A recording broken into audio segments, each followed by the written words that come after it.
andaontsika maky tenin'Andriamanitra avy-hatrany Asy ny Apôstôly toko voalohany 15. Asy ny Apôstôly toko voalohany 15. Sao voalaza amin'ny Baiboly fa azo hery ianareo amin'ny latsahany fanamasina aminareo ary vavolombeloko any Jerosalema sy eran'ny Jodia Samaria ary hatrany amin'ny farany tany. Halleluja. Samy zany mahazo ny toerantsika. Raha le teny vakina teo zany dia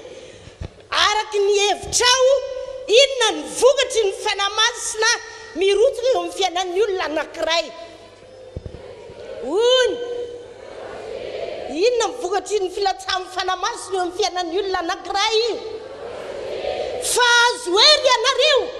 amin'ny latsahan'ny fanamasina aminareo ary vavolombeloko any Jerosalema sy eran'ny Jodia Samaria ary hatrany amin'ny farany tany. Ry havanao, zay ny ilazako hoe ty andro androany ity ny tena andro lehibe amin'ny fiainan'ny kristianina. Rehefa mirotsaka ny fanamasina dia mahazo hery ny olona. Ny manompo an'Andriamanitra ngery havana tsy hoe manompo fotsiny hoe andeha hivavaka falahady dia hivory falahady dia anao an'izao fa tsy izay. Fa tena mila ny herin'Andriamanitra ny olona. Halleluja. Ianao zany raha mivavaka dia mila ny herin'Andriamanitra mirotsaka eo amin'ny fiainanao ahatonga zavatra be da be hiova ho anao manokana. Halleluja. Zary havana matsapa hoe misy fahabangana lehibe ny fiainan'ny olona raha tsy ao anatiny ny fanamasina. Raha tsy ao anatinao zany ny fanamasina dia ohatra mivavavavaka fotsiny ianao fa tsy tena misy zavatra lehibe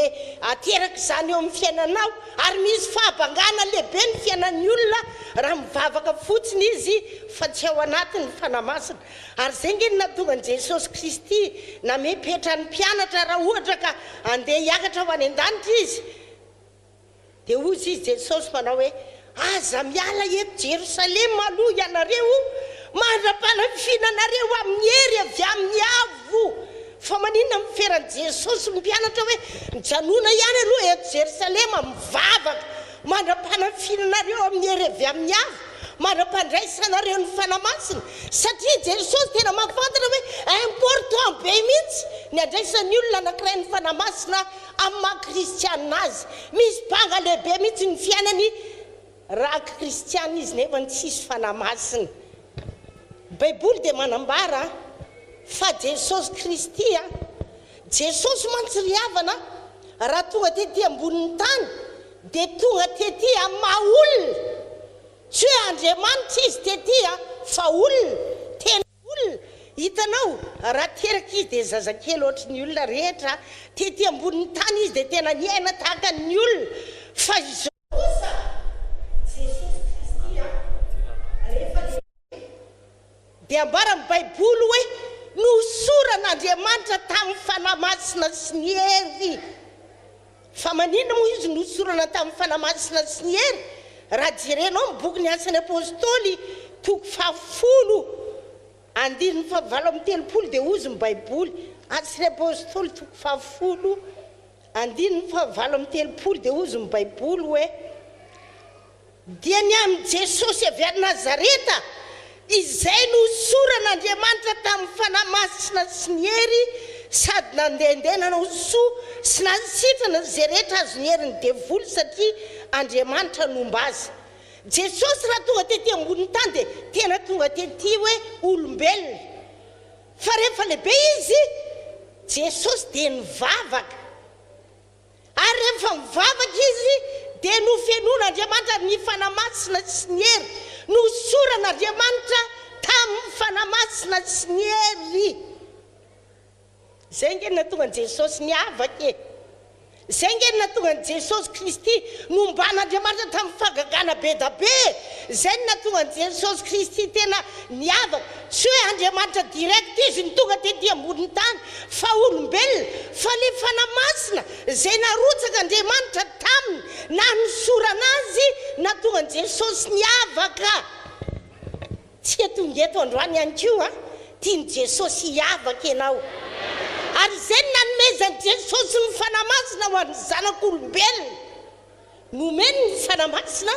ho amin'ny zanak'olombelona ary jereo nge ny différenceny tamin'ny testamenta taloha ny olom-boafidy ihany no nomena ny fanamasina ry Davida ry Samson olona voafidy fa amin'izao vaninandro ianantsika izao na iza mangetaheta ka vonona ary mazoto handray ny fanamasina dia omen'Andriamanitra azy maimaimpony zany fanamasina izany mahatonga anao miavaka karazan'olona hafa mihitsy Jesosy raha tetỳ ambonin'ny tany za zany rehefa mandinika amin'ny baiboly dia lasa ny eritreritry hoe inona ary natongan'i Jesosy nivavaka be mba ho fenona ny fanahy Jesosy ie raha amin'izao fotoana antsika miresaka izao tsika ny mangataka aminy mba ho tahina mba ho vana ny olana mba ho ambinina mba ety zay rehetra atao tsy izay veno izy fa naninona ary Jesosy tamin'izy tetỳ ambonin'ny tany dia nivavaka be koa izy satria ry havana zay tonga manatrika eto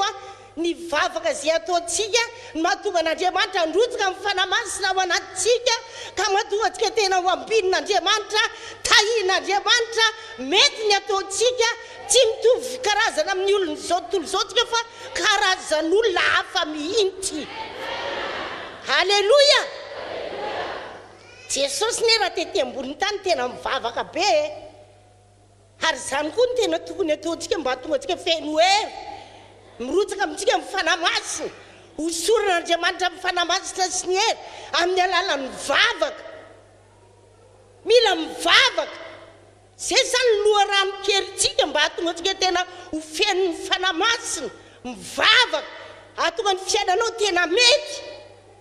zany indray rehefa mandinika le olona mangata-bavaka mba eto am-bavaka pastera mba hanao an'izao mba mety ny asako eto am-bavaka toy za manao raha mba fantatra ty olo ty moa fa mivavaka izy dia mety ny asany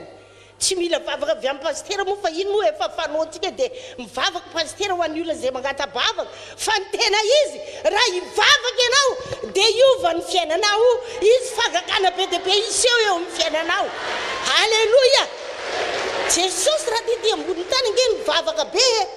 satria ary izy moa efa niteny hoe tsy mety toizo raha tsy mivavaka mandrakariva ka tsy reraka zany hoe le mivavaka mihitsy zany loharano kerintsika atonga antsika tena fiainon'ny fanamasina antonga hijerentsika Jesosy mivavaka Marka toko voalohany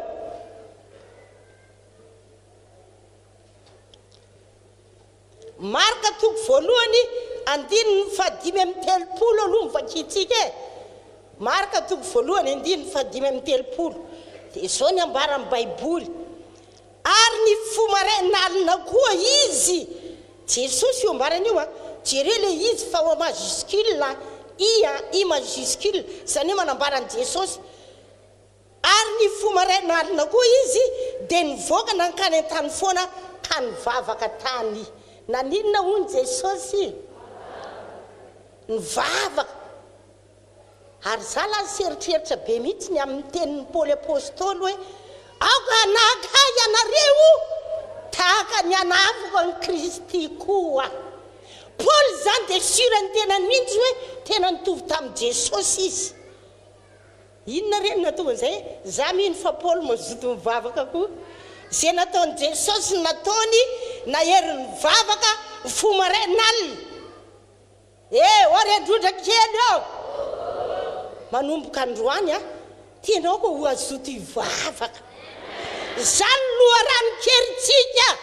atonga antsika tena anakany Jesosy tahaka ny nanahafa amin'ny Paoly an'i Kristy koa amin'ny fomba hoana moa ny anahafa amin'ny Paoly an'i Jesosy ozy ianao fa zay mivavaka nazoto mivavaka Paoly nanahaka ny Jesosy Paoly Jesosy dia mivavaka amin'ny fomarain'alina nankany amin'ny tany foana maraina be mbola maraina be marain'alina zany mety amin'ny telo mety amin'ny efatra dia nandeha izy tany amin'ny tany foana tsy misy olona manabataba tany izy no nivavaka tamin'Andriamanitra nangataka ny herin'Andriamanitra Jesosy koa ne olona raha tsy mivavaka izy dia tsisy herin'Andriamanitra hirotsaka eo amin'ny fiainany atonga azy omban'Andriamanitra amin'ny famantarana sy fahagagana ianao aza mieritreritra hoe mandeha ho azy ty fiainany ity fa mila mivavaka atonga anao feno hery ka Andriamanitra mihitsy nombanao amin'ny famantarana sy fahagagana tahaka nomban'Andriamanitra ny Jesosy nomban'i Jesosy ianao ihany koa. Amen. Tsy mety raha tsy mivavaka tsy hoe miangona lahady fotsiny fa manomboka androany ovay ny mentalité anao ovay ny fisainanao fa tsy mety ianao raha tsy mivavaka mandrakariva ka tsy reraka. Jesosy aza nge zanak'Andriamanitra velona naninona mivavaka satria ilayntsika mihitsy le mivavaka tsy maintsy mivavaka tsy mety raha tsy mivavaka.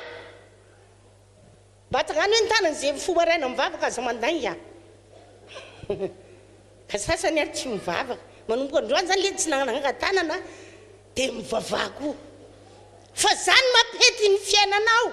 zany ny ampandeha tsara ny fiainanao zay ny mahatonga anao tsy mitovy amin'ny gentilisa fa ianao karazan'olona hafa mihitsy karazan'olona hafa mihitsy za re sy lahatra mihitsy hoe hafa mihitsy ny fiainan'ny olona mivavaka be tena hafa mihitsy ohatra ny alamin'i Jesosy ny fiainany amboarin'Andriamanitra ny lalany entin'Andriamanitra ny fahombiazana izy ary tena hafa mihitsy ny fiainan'ny olona mivavaka. Ao amin'ny Lioka koa ny ndao jeretsy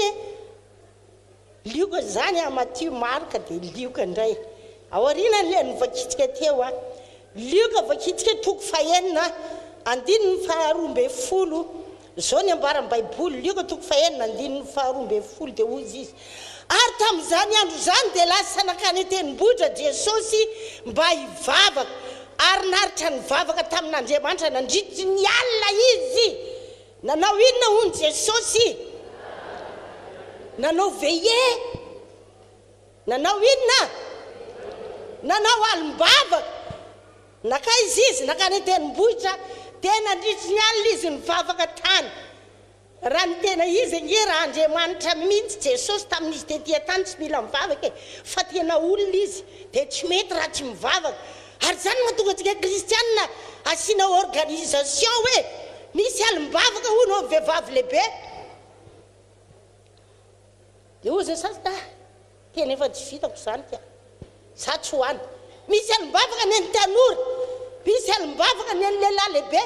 dia tsy mamonjy alim-bavaka ry havanao ary aroty reny fa matona taon'i Jesosy mahatsara ny fiainantsika.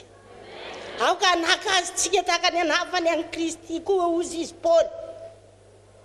mivavaka Jesosy dia hitantsika ihany koa amin'ny Matthieu toko fahaefatra inona nataon'i Jesosy eo amin'ny Matthieu toko fahaefatra tsy haintsika ve zany Matthieu toko fahaefatra inona le nataon'i Jesosy mivavaka mifadianina 70 andro sy 70 alina naninona ohatrany hoe olona reraka daholo tsika vavaka mifadianina 70 andro naninona hono Jesosy tany amin'ny efitra aoka naka ianareo Paul tahaka ny anafako amin'ny Kristy koa Paul zany dia mivavaka tahaka ny Jesosy androza kely koa dia hivavaka tahaka ny Jesosy azoto hivavaka tahaka ny Jesosy afanako fo mivavaka tahaka ny Jesosy. Alleluia. Io vavaka io ihany no ahafahantsika mandray ny fanamasina herin'Andriamanitra amonjen'Andriamanitra tsika herin'Andriamanitra hitoetra ao anaty vavaka. Ahoana zany ny atonga anao fiain'ny fanamasina mivavaka mazoto mivavaka tena zava-dehibe ry havana ny angatatsika ny fanamasina amin'Andriamanitra amin'ny alalan'ny vavaka. Rehefa mandinika amin'ny baiboly ianao dia hita hoe rehefa nivavaka ny apôstôly dia nirotsaka amin'ny fanamasina ary tamin'ny andron'ny Samsona ihany koa dia nirotsaka amin'ny fanamasina ao amin'ny boky mitsara toko fahaefatra ambin'ny folo boky mitsara toko fahaefatra ambin'ny folo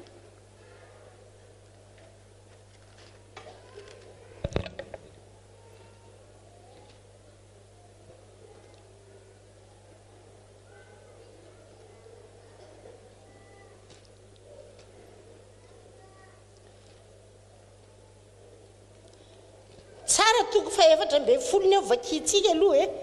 tsara toko fa efatra mbe folo andininy fadimy dia zao voalaza ny baiboly dia nilatsaka tamin'ny Samsona ny fanahiny Jehova ary ilay liona tanora dia nisamatsamahany ohatra ny fanamatsamaka zanak'osy nefa tsy misy na inona teny tanany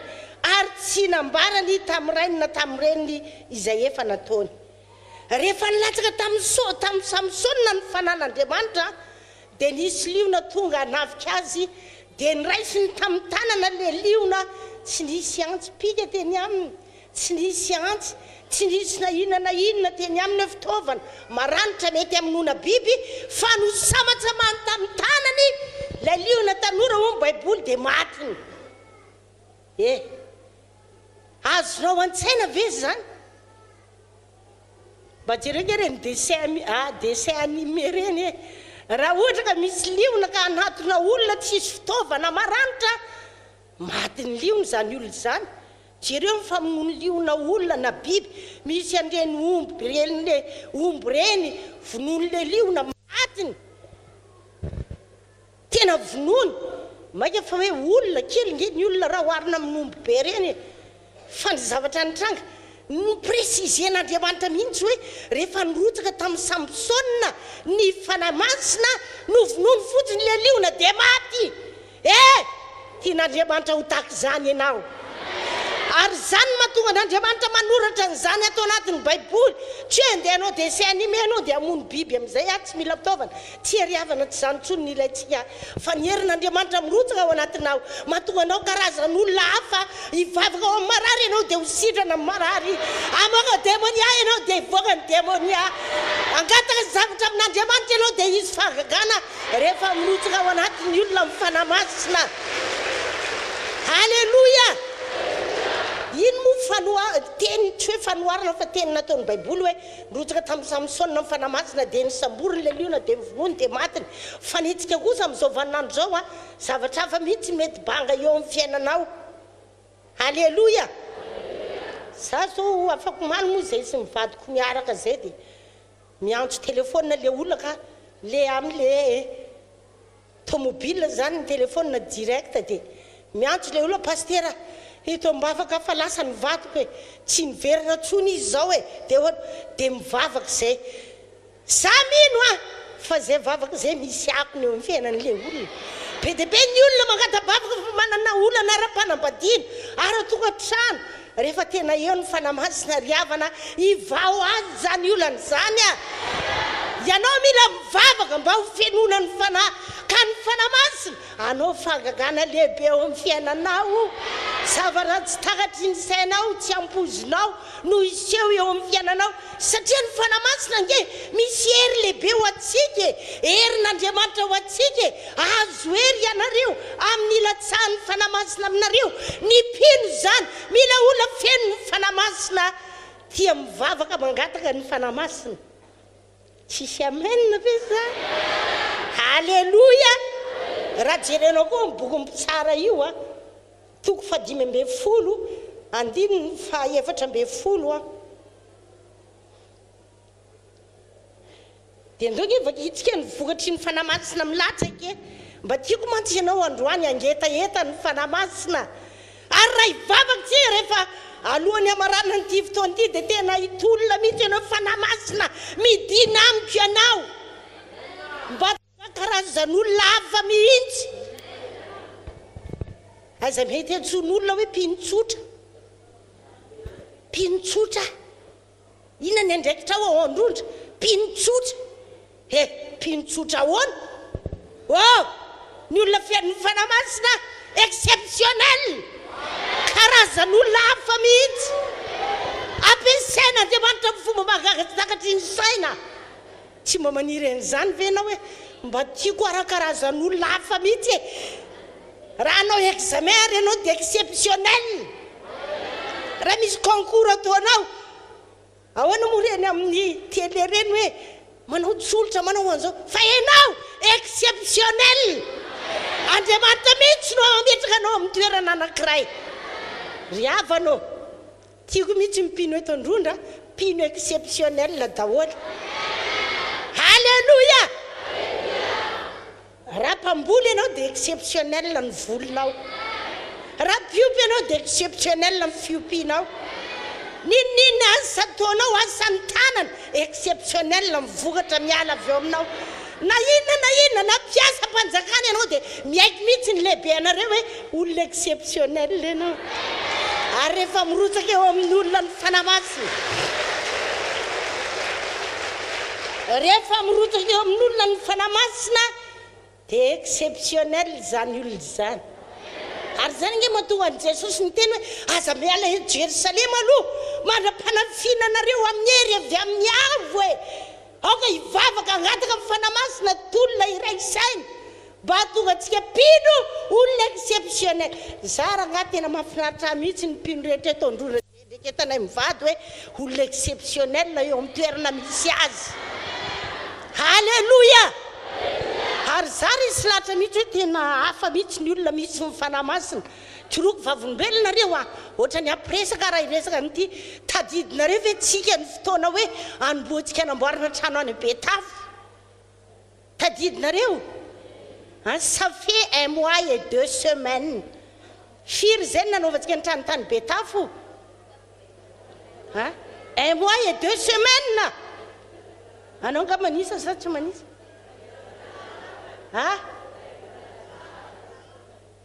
fa ny zavatra mandresy lahatra ana za raha magaga hoe Jesosy ahoana mihitsy aty aferantsika isanao ty efa vita ny trano amin'izao fotoana izao talazy sisa ny talazy zany andeha hidinany amin'ny latsinaina talata tsy haiko andeha karakara niveau an'le talazy fa tsy tiako raha mivilavila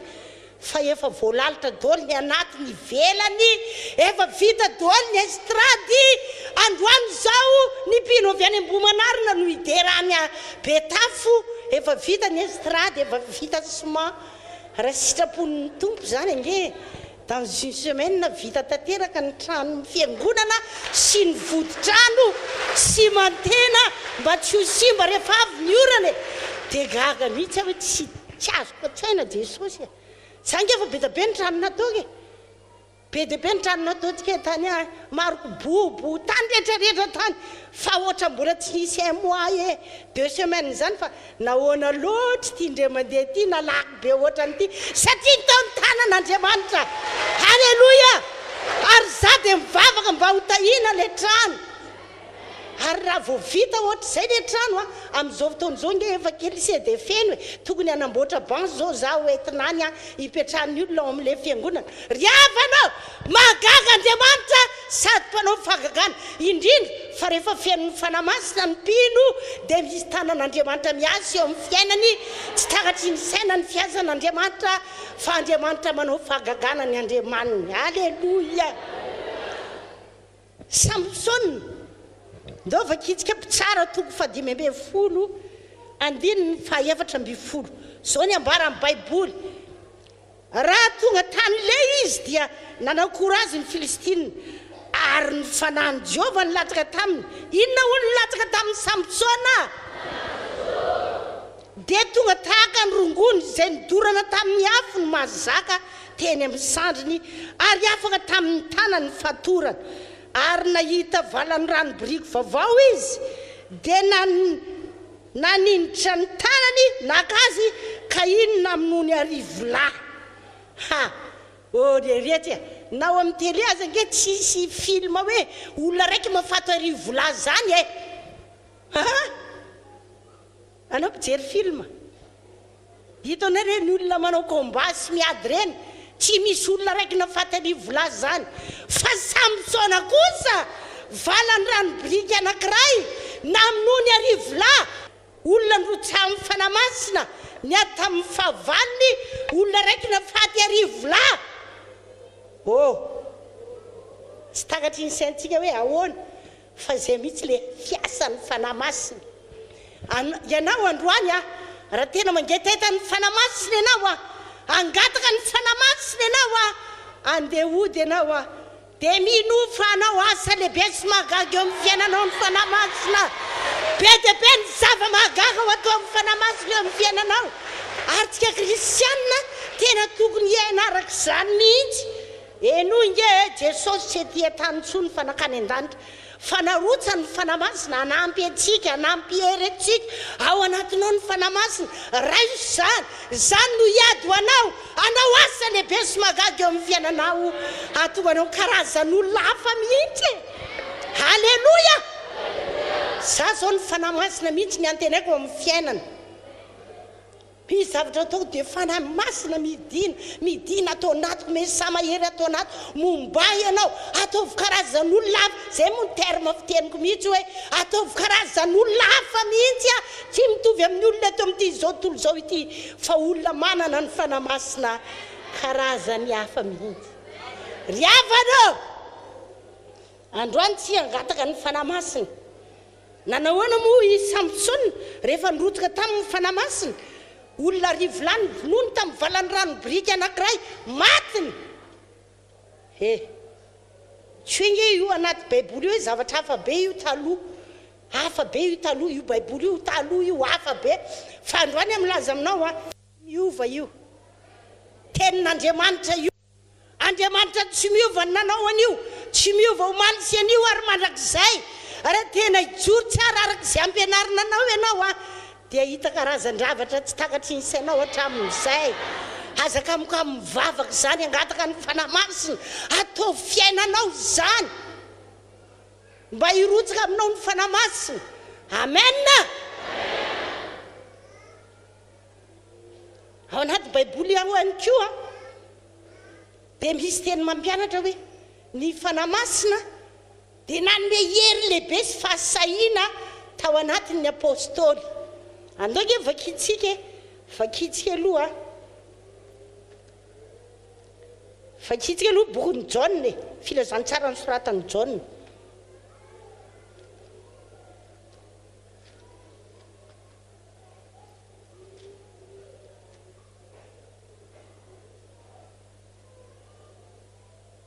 Jaune toko 20 vakitsika andininy 7:20 Jaune toko 20 vakitsika ny andininy 7:20 dia hoy baiboly ary rehefa hariva n'ilay andro voalohany amin'ny herinandro ino moa ny andro voalohany amin'ny herinandro aloha dia rehefa hariva ny andro voalohany amin'ny herinandro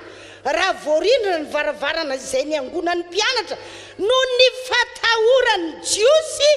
dia tonga Jesosy ka nitsangana teo voany dia nanao taminy hoe fiadanana ho anareo reo apôstôly reo zany taloha dia nisy tahotra foana tao anatiny natahotra ny fanenjehana nataony jiosy tamin'izy ary rehefa tonga fotoana hivavahany rehefa lahady hariva dia nidiny mafy be mihitsy mivaravarana idio mafy rahalahy mety efa mividy ino ty vachety mafy be ngeda be izy hoe idio mafy fa sao dia idirany jiosy etika ka vonoany ambaran'ny baiboly hoe rehefa harivan'ilay andro voalohany amin'ny herinandro raha voarindra mivaravarana izay niangona ny mpianatra noho ny fatahorany jiosy natahotra ny jiosy zany ireo mpianatra nidiny mafy ny varavarana sao dia hovonoany jiosy izy zany hoe tao anatin'ireo mpianatra ireo mihitsy natahotra izy satria Jesosy efa nosamborona efa novonoana nombona tamin'ny hazo fijaliana dia natahotra izy ireo hoe sao dia mba tongavany eto kotsika dia samborony dia vonoany dia nidiny mafy ny varavarana fa ny zavatra mampahery rehefa nirotsaka ny fanamasina niala ny tahotra rehefa nirotsaka ny fanamasina niala ny tahotra andao hoe vakitsika ao amin'ny asan'ny apôstôly toko 9 asan'ny apôstôly toko 9 vakitsika manomboka amin'ny andininy 7:20 asan'ny apôstôly toko 9 manomboka amin'ny andininy 7:20 efa niakatra ny an-danitra Jesosy tamin'io dia zareo rery sisany tetỳ ambonin'ny tany dia ambarany baiboly hoe nirotsaka ny fanamasina dia andoge vakitsika andininy 7:20 asan'ny apôstôly toko 9 andininy 7:20 fa efa niangona marina tokoa teto amin'ity tanàna ity Herode sy Ponte Pilate mba mijentilisa sy ny olona Israely anohitra ny mpanomponao masina dia Jesosy izay nosoranao mba hanao izay notendreniny tananao amatsainao raha teo atao koa ankehitriny tompo jereo ny fandrahonana ary aromeo anay mpanomponao no mba hitory ny teninao amin'ny fahasahiana rehetra ombany anjiranao ny tananao hasitrana sy anaovanao famantarana sy fagagana amin'ny anaran'i Jesosy mpanomponao masina ary rehefa nivavaka izy dia niovitrovotra ny trano izay ny angonany dia feno ny fanamasina izy rehetra dia inona ny seho nitory ny tenin'Andriamanitra tamin'ny fahasahiana rehefa nirotsaka amin'ny fanamasina dia niala ny tawara tamin'ireo apôstôly rehefa niovitrovotra ny trano ary samy feno ny fanamasina daholo izy rehetra dia ambara ny baiboly hoe nandeha nitory tenitena kalamanjana tamin'ny fahasahiana fanamasina milatsaka ny mampiova tanteraka na ny temponao na ny fahasahiana ao anatinao na ny fatokinan'Andriamanitra ao anatinao lasa manana fahasahiana ianao mety misy fanenjena eo amin'ny fianakavianareo hoe reto dia mivavaka amin'ilay fiangonana nietrona itsika manko secte fa tsika tsy secte raha misy fiangonan'Andriamanitra tena ankasitrahana fiangonana zandry ny anisany Halleluja aiza anao mahita fiangonana amin'izao fotoana izao hoe mivavaka ho an'olona marary be dia be dia hisitrana amin'ny marary aiza fiangonana zandry ny mpanao an'izany na hoe ho an'olona manana olana mikorotana ao tokantrano dia mivavaka dia mivany olana fiangonana zandry ny mpanao an'izany ry havanao mety anjehany havanao ianao hoe toy ny mivavaka amin'ilay fiangonana secte reny mezy fotsiny izy karazan'olona hafa mihitsy ianao mbola tsy nahita fiangonana izay nisy teo aloha hoe misy olona vony tumeur de cerveau vavana dia sitrana fa tato amin'ity fiangonana ity misy olona fa hoe ho alefa ny la réunion 50 millions mandidy fotsiny kanefa ny tsy manana an'izany ilay olona mivavana teto indroa lahady veloma ny tumeur ry havana halleluja misy olona misy aretina mivoto atao anaty kibony tena mampahory azy satria marary nentina tany amin'ny dokotera fa tsy sitrana vavana fa metratanina indraika dia veloma ny aretina marobe re olona manana aretina tsy sitram-panafody kanefa ny vavana dia maro mba tsangana ny tanan'izay olona tonga eto androany hoe tena nisy aretina teo amin'ny fiainany fa sitrany izy rehefa mivavany nitsangana mihitsy dia atao veritra izao ny tananareo mba ho hitany olona rehetra fa velona ny Andriamanitsika izy daholo reny izy daholo halleluja ary reo mpianatra sotratsika teo aloha reo mpianatra dia natahotra hivavaka ho an'ny marary natahotra andeha hitory teny akalamanjana fa rehefa nirotsaka amin'ny fanamasina dia ambara amin'ny baiboly mazava tsara hoe rehefa mivavaka izy dia niovitrovotra ny trano izay ny angonana dia feno ny fanamasina izy rehetra ka nitory ny tenin'Andriamanitra tamin'ny fahasahiana rehefa feno ny fanamasina ny olona marina fahasahiana omban'Andriamanitra ny famantarana sy fagagana misy herin'Andriamanitra eo aminy maneho ny voninahiny Andriamanitra mampiasa azy ho fitaovana tsara sy mahery eo am-pelantanana tena zay tony taloha tamin'ny mbola tany tanora fa zao manko fa somary antitra efa 60 ans eo zao zay mivady tsy mavita tena hoe andeha hitory tena kalamanjana fa zay taloha misy fanenjehana tamin'izany nisy fanafoanana fiangonana tamin'ny andronay tamin'izany zay 20-25 eo fa tsy zarery zao Andriamanitra vavolombelona tory tena kalamanjana eny tsenan'Andravoangy ataoko mirefitra mihitsy halleluja olona marobe nivory tory tena kalamanjana manambarany amin'ny Jesosy mivavaka ho an'ny marary fa tena misy olona maro vory mihaino tory tena eny tsenana Analakely mitory tena eny Andravoangy tory tena eny Akato izay mivady tory tena nitety tokantrano be dia be manao asan'Andriamanitra misy fanenjehana ny foana amin'ny fanjakana nge taloha ny fiainanao amin'ny Kristy zay loha ranony andohan'ity fiangonana ity fiainanao amin'ny Kristy fa ny foanany zany fa tsy mahafoanany zany tanan'Andriamanitra no amin'izao fiangonana izao halleluja ka ino moa no tiako ambara ry havana ohatrany mataotaotra ve no mijoro vavolombelona ohatranareo ohatra hoe tsy fantako zay aretina nazo anao hoe foty be ohatra zany ny nifiko efa tena tsy mahatelikanina tsony fa ny vavahana dia sitrana dia tsy samijoro vavolombelona nyzany ohatrano ianao manomboka androany raha ho fenona ny fanamasina ianao dia hijoro vavolombelona hoe mahagaga Jesosy manasitrana izy mahery ny tanany ary io Andriamanitra io dia Andriamanitra lehibe tian'Andriamanitra tsika hijoro vavolombelona ny amin'izany raha olona tsisy mifanamasina ry havana dia matahotra sao dia be deo aho ary nenay dadanay tena masika be mihitsy tao atsira be mantsy zay ny converti dia reo vadiko reo no nitory teny taminay tao izy dia le pastira teo tamin'ny lahadiny tory teny akalamanjana teo tokotaninay dia niainy zay dia resy lahatra isa marainy zay andrahonay aingana be ny sakafo atoandro dia lasa zay mandeha miainy nitory teny mianatra tenin'Andriamanitra any amin'ny foy be zay nisy an'zareo tezitra danay amin'izany atao batisa zay tsy laiko miditra n'io trano io tsony batisa inona tena masika izy nikapoka izy tena mamono izy fa taty orina na izy ara mba resy lahatra na izy ara mba resy lahatra hoe mba hiangona amin'izao fiangonana zao dia lasa pino mijoro tsara izy sy mamalay ka ina moa no tiako ambara ny olona afaka manao ny ataony araka izay mandresy lahatra azy fa ianao no ny fanamasina ao anatinao dia afaka mijoro tsara ianao mijoro vavolombelona ianao ho vavolombelon'i Jesosy ianao rehefa tena fenony fanamasina halleloia rehefa tena mirotsaka ao anatinao ny fanamasina dia aneo ny voninahiny eo amin'ny fiainanao Andriamanitra tena na ny asa ataonao io ara nye ore olona zao foana ny any zavatra mandresy lahatra anahy eno enge fa iza moa ny nahary anao sy nanamboatra anao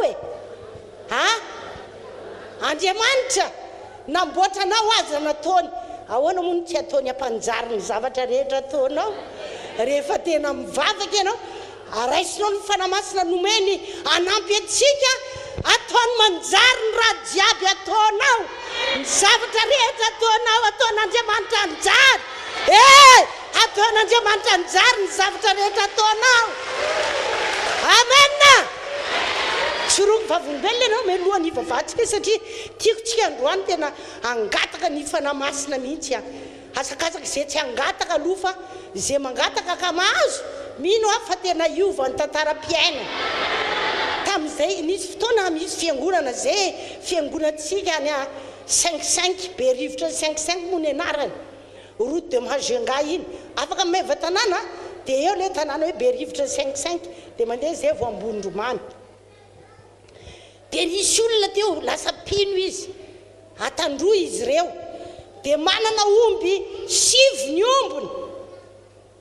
dia inona ny tranga ndalo moa amin'izao fotoana tsy tantaraina aminao tsony fa dia malaza ao anatin'ny teleny mpangalatr'omby dia nisy nangalatra ny omby ny anaky 7 tsy reny mihitsy tsy zavatra ihany very le omby 7 tsy hita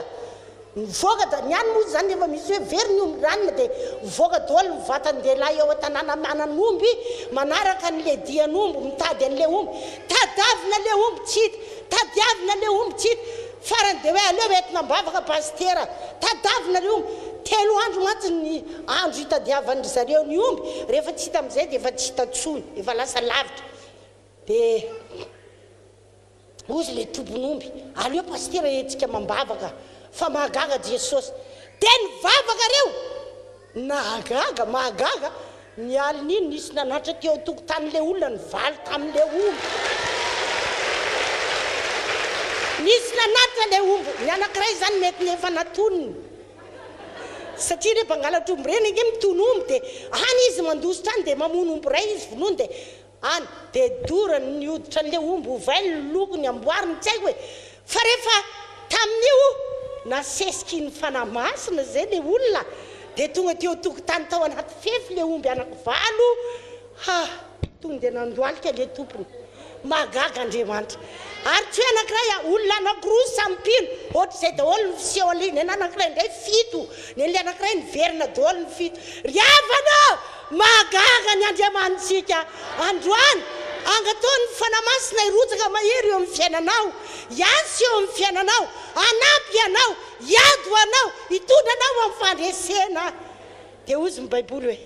isaorana ny Andriamanitra izay manome antsika rehetra ny fandresena amin'ny alalan'i Jesosy Kristy Tompo ary amin'ny ady rehetra lalovantsika manoatra no mpandresy isika ry avanao tianao mba tena aneho ny voninahiny lehibe amin'ny fiainanao ve Andriamanitra